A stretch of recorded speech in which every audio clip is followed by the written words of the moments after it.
Hi everybody, this is Alea and I'm trying out a new camera, so we'll see how this all goes. It's been an extremely full month.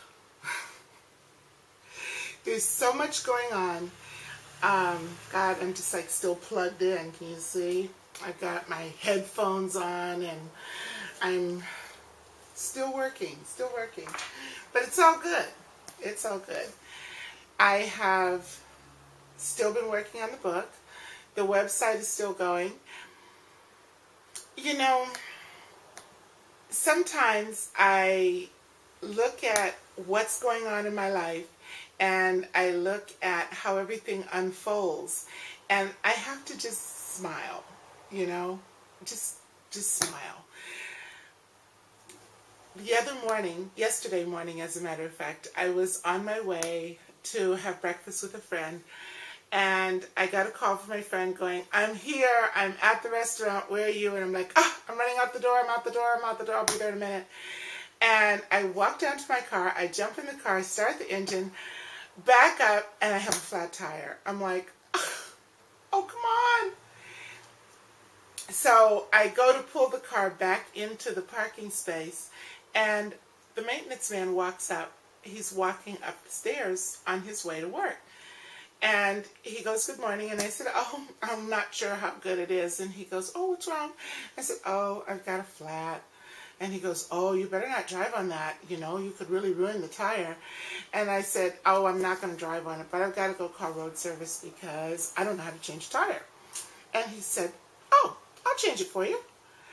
And within 5 minutes, he had changed the tire, put the flat tire in the trunk, took the new tire out of the trunk, put it on the car, and I was able to get in my car and drive to meet my friend. And I was like 2 minutes late.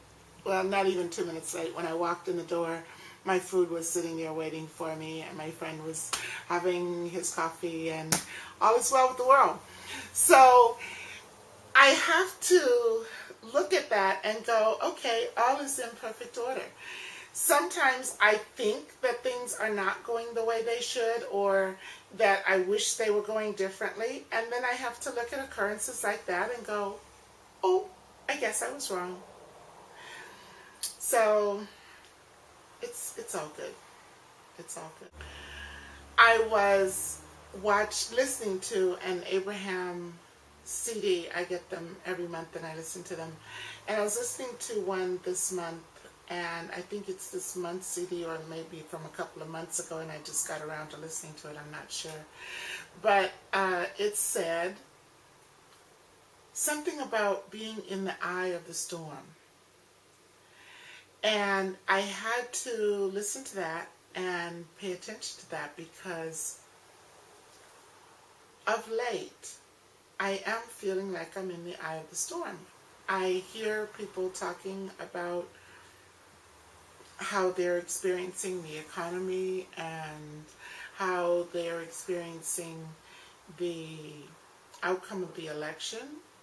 Some people are really happy, other people are really happy, and they are sort of going, oh, well, so now I don't have to pay my bills, or, you know, whatever. So what I'm noticing for myself is I feel like I'm in the eye of the storm because none of it seems like it's affecting me directly. Everything is spinning around me. And for the most part, I'm pretty much at peace. I go to work, I make my jewelry, I work on my book, I work on my website, I talk on the phone, I place my orders, and life goes on.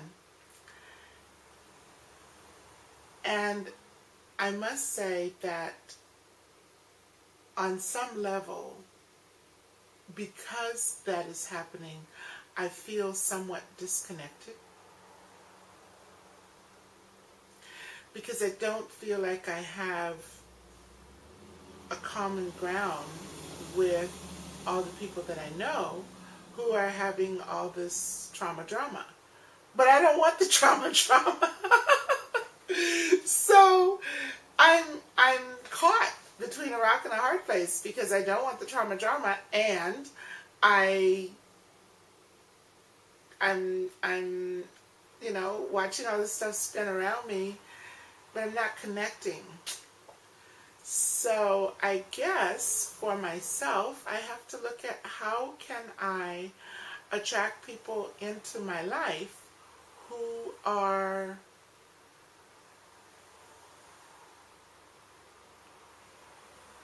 also in the eye of the storm. Because there's got to be exciting things to do in the eye of the storm. And I think that this may have something to do with what it is that I hear people say when they say, you know, we're never going to have world peace because what would we do? And I think I'm experiencing that. I'm experiencing some of that feeling of what is the experience of not having bad challenges about what is it that you do with that? How does that work? Because obviously you can't just, you know, float around the world being bored. So what is the next step if you don't have things that are, if you're not putting out the next fire, and if you are not worried about the next step, then what is the experience? What is it that brings excitement? What is it that brings fulfillment? What is it that brings that edge? You know, what gives you the edge? And I'm contemplating that and trying to figure out what that is. No, I am figuring out what that is. So anyway, just a couple of thoughts, and I will talk to you guys later. Aloha.